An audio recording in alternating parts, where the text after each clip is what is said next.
Hey everybody, welcome to this Caregiver Coffee. My name is Matthew Estrad. I'm a gerontologist in St. Tammany Parish. And this might be your first video, but hopefully it's not. You've seen other Caregiver Coffees where we bring you topics that are pertinent for older age, whether these are tips for you or you are taking care of a loved one. And consider that we are all aging, and most of us will be taking care of at least one family member or friend in our lifetime. I hope that these are going to be really helpful for you. We try to bring you some information that's very practical, usable, and that will, so not just entertainment or infotainment, but things that you can take action on. So I hope that after this video, you're going to have 2 to 3 things that are helpful for you in your duties or in your future. All right, so today we're going to be talking about sundowning in dementia. And I'm trying to remember if this is the first one we've done specifically on sundowning. We may have done one in 2025, but nonetheless, I'm going to recommend if we did one, I'm going to recommend it, and that you watch both of them. So of course there'll be some overlap, but we're using slightly different sources this time. And speaking of that, this video is actually based on the Alzheimer's Association 2025 Dementia Care Practice Recommendations, which outlines evidence-based strategies for managing late-day confusion and agitation. The psychological understanding of sundowning draws from Volicer from 2001 on the circadian rhythm disruption in dementia, and Canavelli 2016, a comprehensive review of sundowning behaviors and contributing factors. Behavioral interventions are grounded in the DICE approach, which you may have seen that video already, because I did that about 4 videos ago, the DICE approach, from Kales, Gitlin, and Lakaitos, 2014, and communication best practices from the National Institute on Aging and the Hartford Institute for Geriatric Nursing. And all that will be in the show notes or the description of the YouTube video. Before we get into this topic of sundowning, just a little spiel that you may have seen if you've watched these videos before. I give a little spiel about our caregiver support group that the Council on Aging in St. Tammany sponsors. So we meet at least 4 times a month, every Tuesday from 6 p.m. to 7:30 p.m.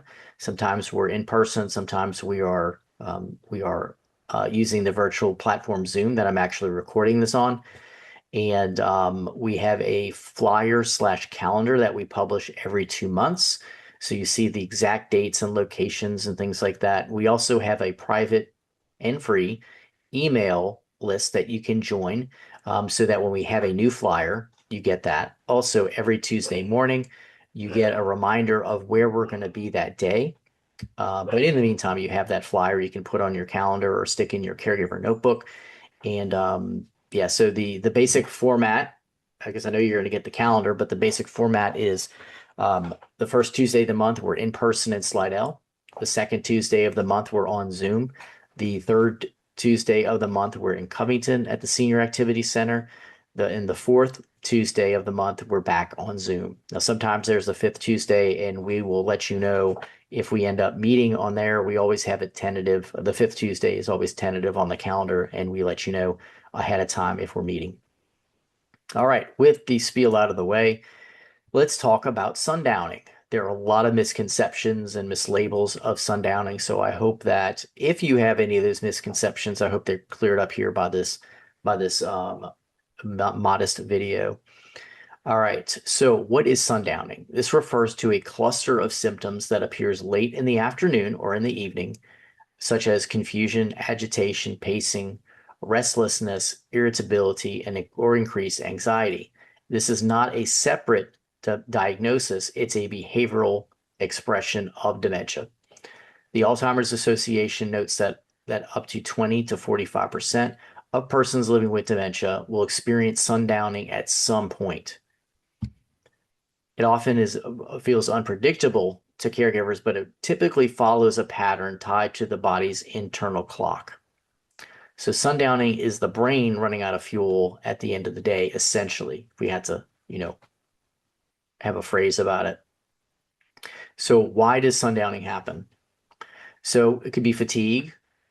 Cognitive fatigue builds throughout the day. They're still trying to use their brain typically, and by late afternoon, the brain has fewer resources to process information. Next reason is circadian rhythm disruption. So research shows that dementia damages the brain's internal clock, and this leads up to a mix-up of signals of about sleep, mix-up of signals around sleep, wakefulness, and light. Next, low lighting and shadows. As daylight fades, shadows become confusing. Visual misperceptions may increase anxiety. Next is hunger or thirst. Missed meals or dehydration can trigger agitation. Pain, which can often be worse at the end of the day and cannot be communicated clearly by that person who is living with dementia experiencing that. And lastly is overstimulation. Too many noises, too much activity, or social interaction earlier in the day can overwhelm the brain. And this might happen to people, especially if those who are not living with dementia, especially if you are an introvert. And you might find that after a social event that you've gone to, you're really exhausted, you're spent, because you don't get your energy from being with people like an extrovert might. So, and I'm not tying extroversion, introversion to dementia at all. It's just an example if you're not living with dementia, how that might feel. So, what are some early warning signs? And some of these are the actual symptoms, pacing or wandering. Um, and wandering meaning that it's kind of aimless, it's not with a purpose. Repeating questions, increased irritability, clinging or shadowing the caregiver. I hear that a lot. Difficulty sitting still, restlessness or fidgeting, looking worried or confused, rubbing hands, wringing clothing, or other anxiety behaviors. So think of these as the brain's early warning lights, a chance to intervene before they escalate. So while these are symptoms, many of these are symptoms, you can still kind of get in there, hopefully, and lessen and decrease the impact. So what can help? Light therapy is one. A bright light in the late afternoon can help regulate circadian rhythms. Open blinds, turn on lights, or you can even use a light therapy lamp. And this is a possibility, it can reduce confusion caused by shadows. So I don't know too much about light therapy. Lamps to give a video about it yet, but I'm just fascinated about them. I've seen the evidence. I've seen many articles that point to the effectiveness of that for this and also for other things like seasonal. I think it's seasonal effectiveness disorder. But yeah, they're worth looking into these light therapy lamps. Next is a predictable routine, same wake time, same meal times, same bedtimes. Relatively speaking, just this is nothing to get super stressed about if it's not perfect, but you're aiming for good common time. Avoid major schedule changes. Routines often reduce anxiety by giving the brain structure. So, of course, throughout the year, there are times when things may change or interrupt the schedule. So, the summertime, or vacation, or the holidays, things like that. So, try to anticipate what those things are, and maybe we'll have a video just about routine. I think that would be fascinating. I want to write that down.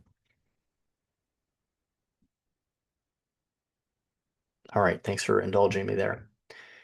All right, next is reducing stimulation. Turn off loud TV shows, which I think is good to do most of the time.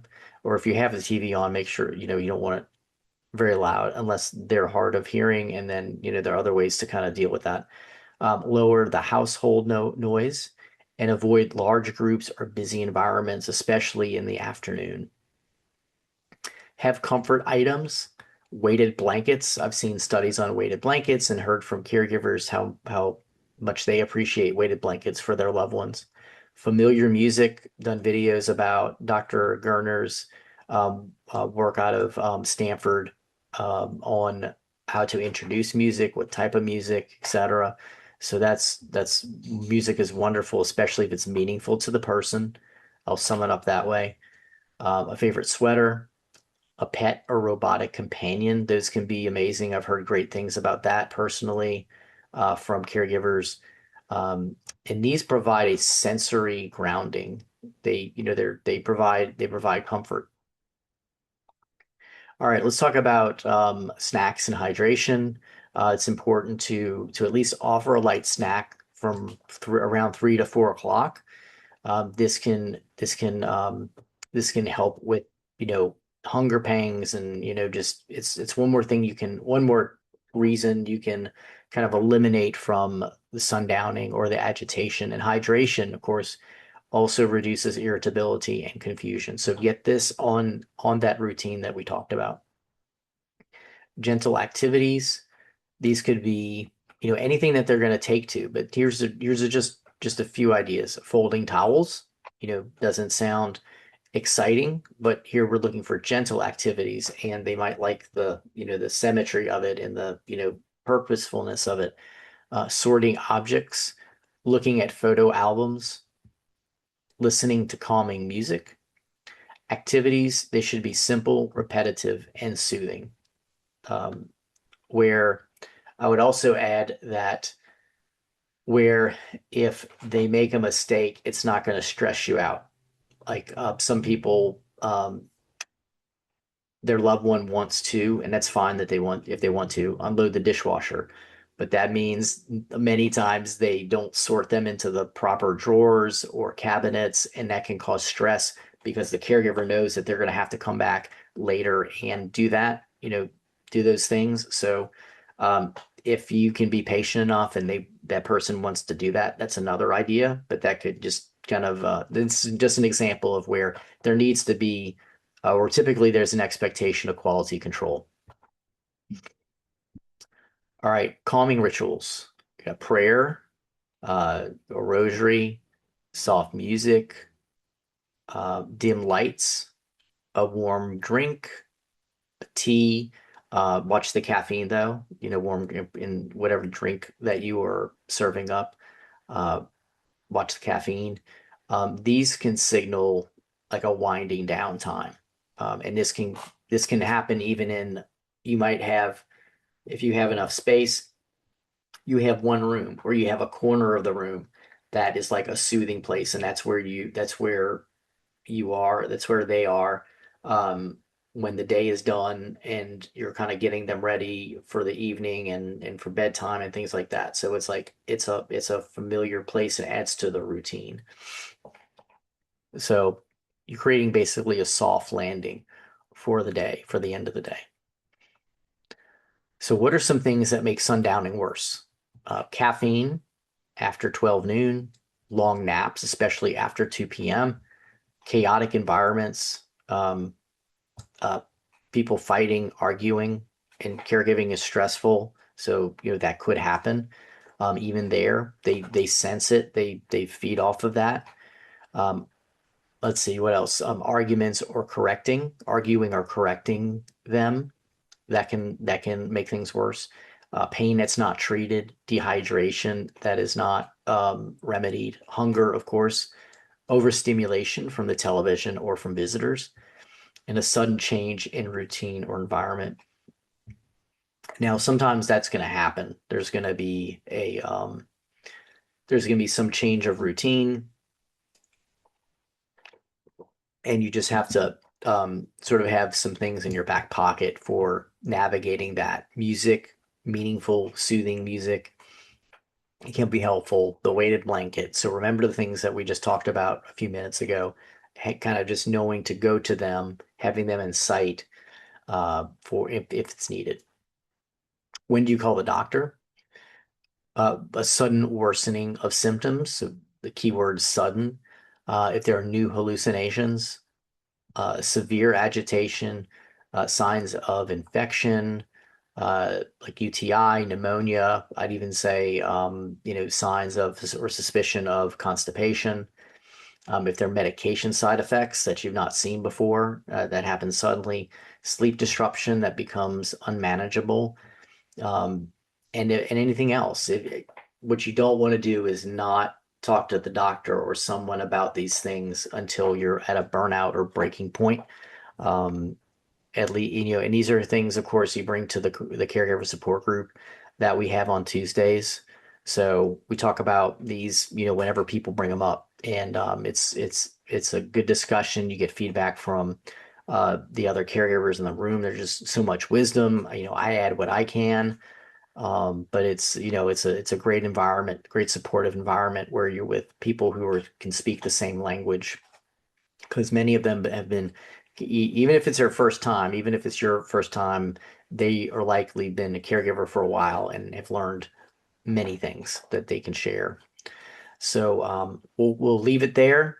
I appreciate you, investing your important time and learning about something such as sundowning.